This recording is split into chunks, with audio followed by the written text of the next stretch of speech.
بسم اللہ الرحمن الرحیم. ملفوظات حضرت مسیح موعود 22 جنوری سن 1903. نماز مغرب کے بعد مقدمہ بازی کا ذکر چلا تو حضرت مسیح موعود علیہ الصلوۃ والسلام نے فرمایا کہ اب اس وقت دنیا کا یہ حال ہے کہ لوگوں نے خدا کا کوئی خانہ خالی نہیں رکھا. گزشتہ کارروائی کا یہ لوگ خیال نہیں کرتے اور نہ تجربہ کرتے ہیں کہ کیا کسی کو خیال تھا کہ مقدمہ جہلم کا یہ نتیجہ ہوگا. پھر جس خدا نے قبل از وقت بتلایا اور ہم نے 2 سب سے زائد کتب چھاپ کر فیصلے سے پیشتر شائع کر دی، جس میں ذکر تھا کہ اس مقدمہ میں ہماری فتح ہے، وہی خدا اب بھی ہمارے ساتھ ہے.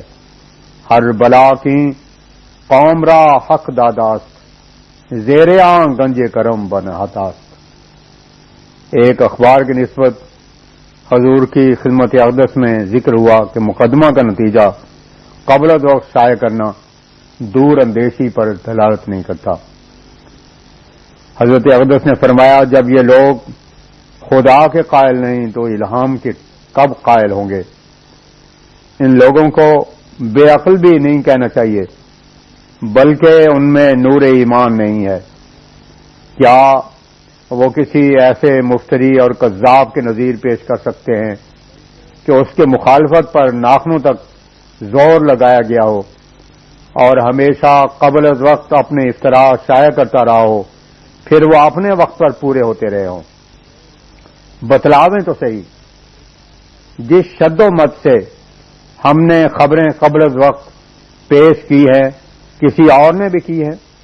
ان لوگوں کے اعمال کا کوئی فائدہ نہیں جب تک خدا پر یقین نہ ہو.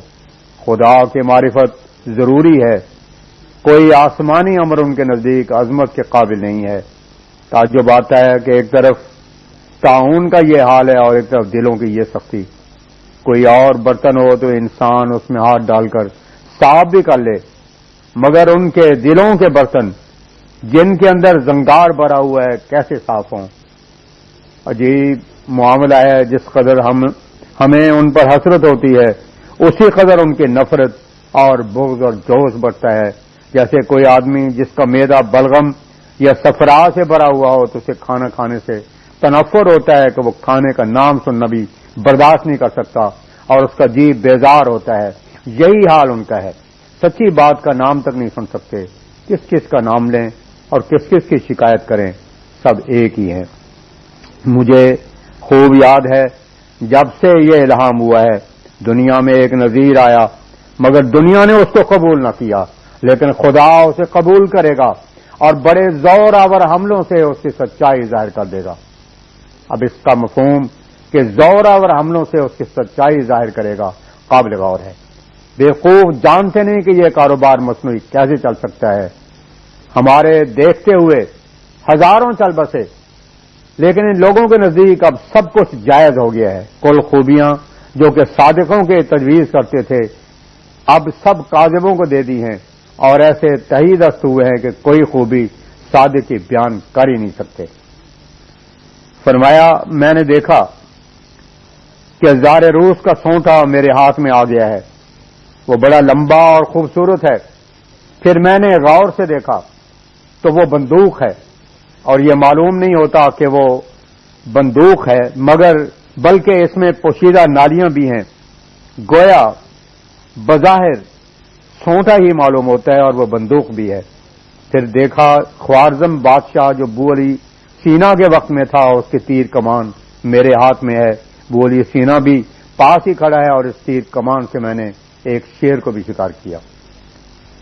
پھر فرمایا بعض متفرق روایہ سے معلوم ہوتا ہے کہ ابتلا کے دن ہے.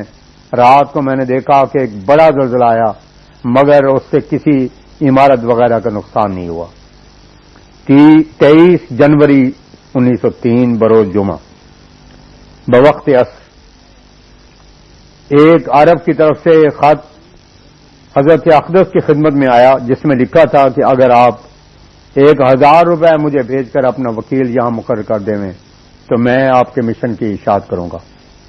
اس پر حضرت اقدس نے فرمایا ان کو لکھ دو، ہمیں کسی وکیل کی ضرورت نہیں، ایک ہی ہمارا وکیل ہے جو عرصہ 22 سال سے اشاعت کر رہا ہے، اس کے ہوتے ہوئے کسی اور کی کیا ضرورت ہے؟ اور اس نے کہہ بھی رکھا ہے الیس اللہ بکافٍ عبدا۔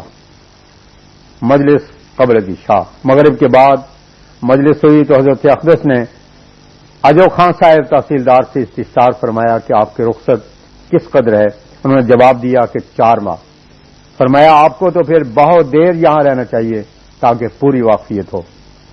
فرمایا آج اب حیرت ہوتی ہے کہ جس طرح اللہ تعالیٰ یہاں تازہ بتازہ سامان تقویٰ کے جماعت کے واسطے تیار کر رہا ہے، اس طرف یعنی منکرین کی طرف اس کا کوئی نشان بھی نہیں ہے۔ یہ لوگ الہام اور تقویٰ سے دور ہوتے جاتے ہیں۔ اگر اب ان سے